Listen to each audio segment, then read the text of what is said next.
नमस्कार।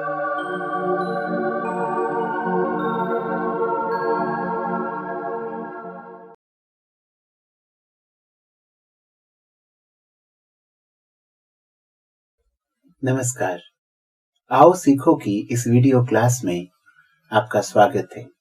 मैं हूं कैलाश शर्मा और आज का हमारा विषय है फ्यूचर इंडेफिनिट टेंस।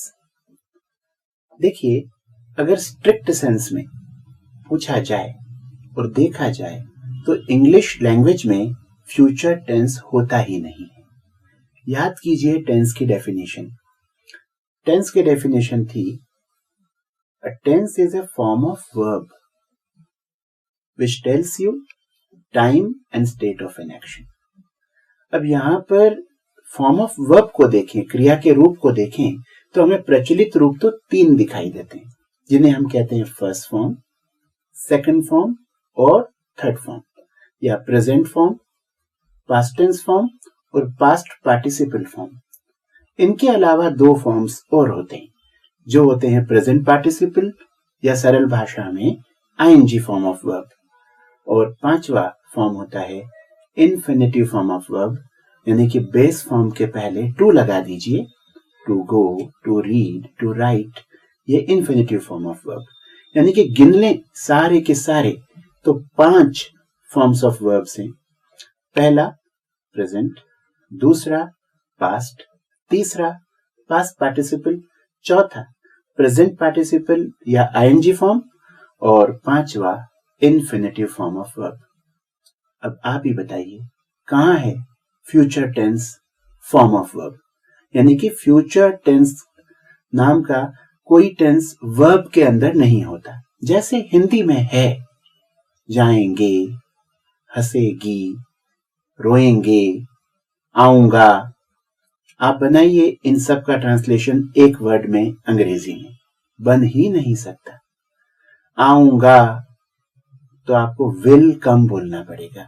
यानी कि हमें अगर एक वाक्य को फ्यूचर टेंस के अंदर बताना है तो बाहर से इंपोर्ट करके लानी होगी सहायक क्रियाएं, और सहायक क्रियाएं जो मूल रूप से हमारे पास उपलब्ध है फ्यूचर बताने के लिए वो है विल और शैल।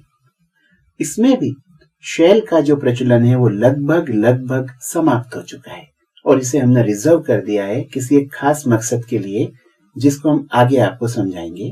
पर ऐसा मान लीजिए कि 100 में से 95 वाक्यों में, यानी कि 95% सेंटेंसेस में, 96-97% कह दें तो भी शायद अतिशयोक्ति नहीं होगी, आपको विल ही मिलेगा।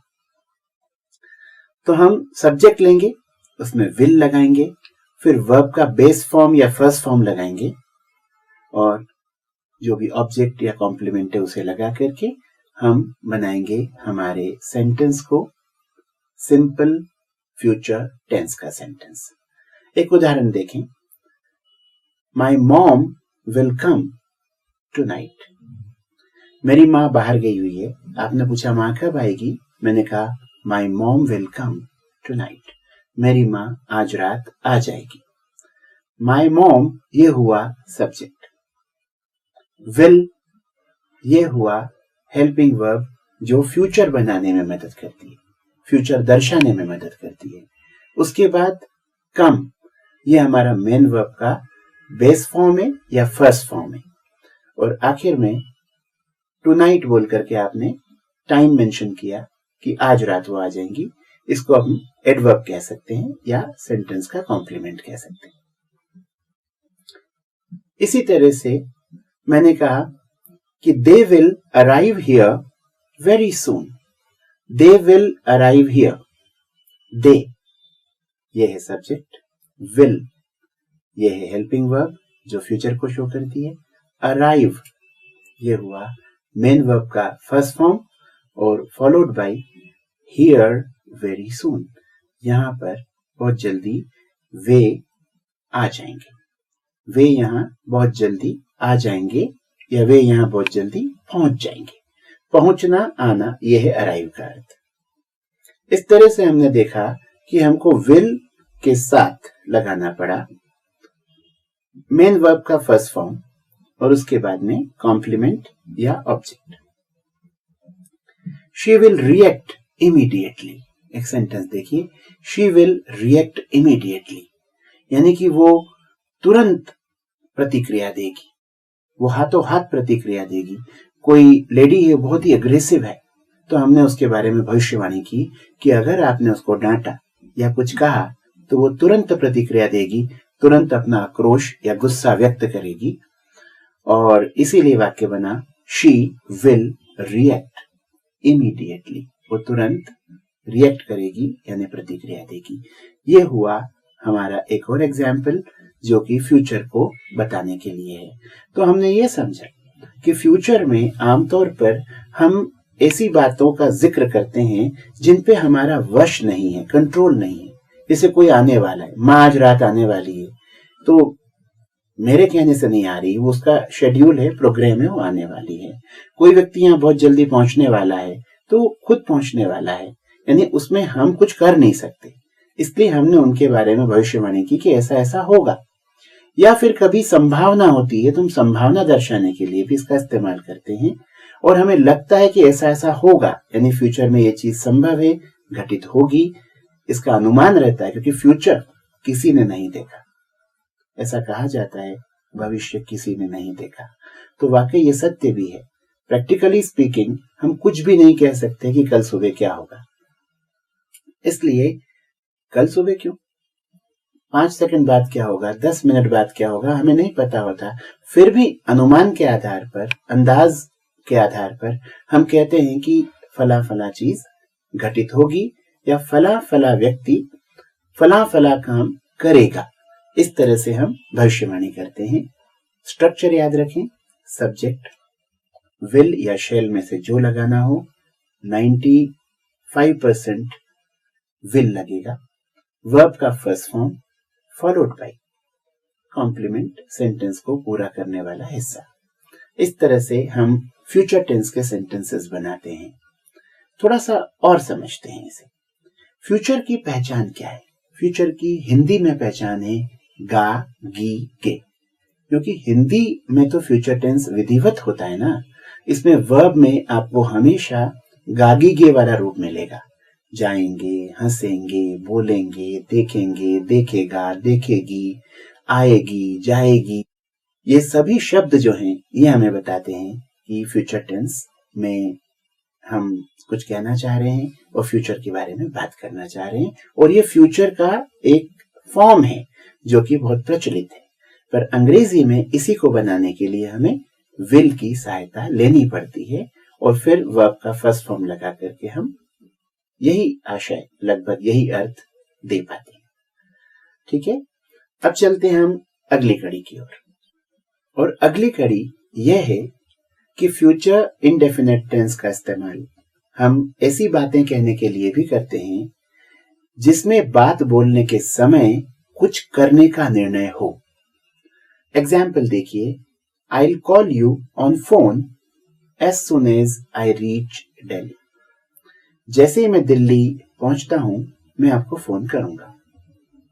अब ये आपका इरादा है, दिल्ली जाकर आप फोन कर पाएंगे या नहीं कर पाएंगे आपको नहीं पता है।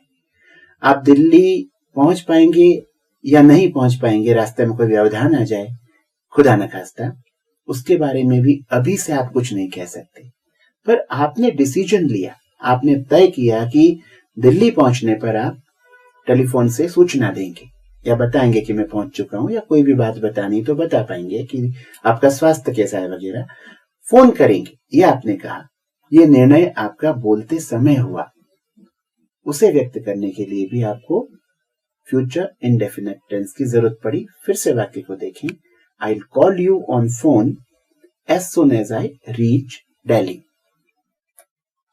अपना विचार या अपना विश्वास, भविष्य को लेकर के कोई विचार मन में आया या कोई विश्वास जिसपे हमें पूरा भरोसा है, श्योरिटी है, वो भी आप फ्यूचर इंडेफिनिट टेंस के अंदर व्यक्त करते हैं। उदाहरण के लिए, I think he will survive.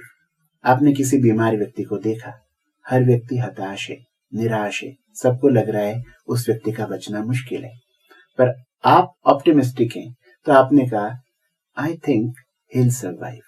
मुझे लगता है कि वो बच जाएगा या वो जीवित रहेगा।